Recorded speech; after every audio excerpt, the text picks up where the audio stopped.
যে যেখান থেকে দেখছেন সবাইকে বাংলা ভিশনের নিয়মিত আয়োজন জনমতে স্বাগত জানাচ্ছি আমি কিফায়েত শাকিল। দর্শক, জনমতের প্রতিটি পর্বে আমরা সমসাময়িক যে কোনো বিষয়ে সাধারণ জনগণের মতামত তুলে ধরে নীতি নির্ধারকদের সিদ্ধান্ত গ্রহণে সহযোগিতা করি।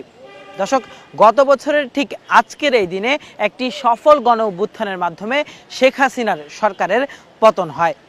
শেখ হাসিনার সরকারের পর গত এক বছর এই বাংলাদেশ পরিচালনা করেছে ডক্টর মোহাম্মদ ইউনূসের নেতৃত্বাধীন অন্তর্বর্তী সরকার।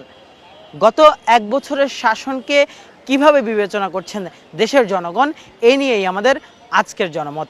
দর্শক, চলুন জানি জনগণের মত। আমরা বিগত 17 বছরের হাসিনার দুঃশাসন এবং তার পরবর্তীতে এই যে এক বছর আমরা গণঅভ্যুত্থানের এক বছর সময় পার করলাম, তো এর ভিতরে যদি পার্থক্যের কথা বলেন, পার্থক্য একটাই, সেটা হচ্ছে আজকে আমরা মন খুলে কথা বলতে পারতেছি। এটা হচ্ছে সবচেয়ে বড় পার্থক্য, কারণ আমরা 17 বছর কথা বলতে পারি নাই।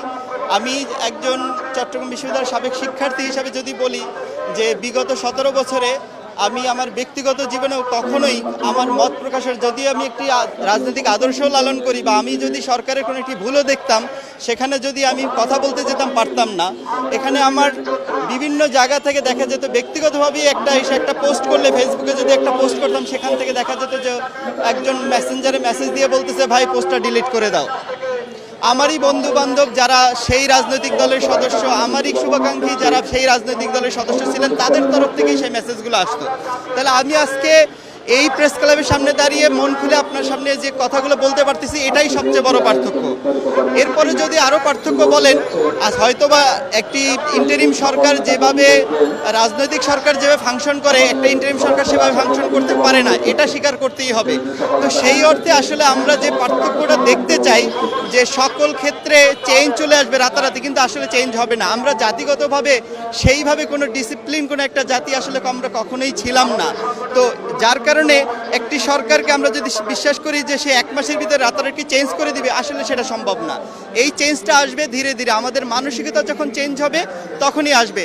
আপনি যদি লাস্ট কয়েকদিনের রাজনৈতিক দলগুলোর যে সহমর্মিতা, এক একজনের প্রতি যে সংহতি প্রকাশ, একটি দলের জন্য তাদের স্থান ছেড়ে দিচ্ছে, এই যে কালচারটা গ্রো হচ্ছে, এটাই পার্থক্য।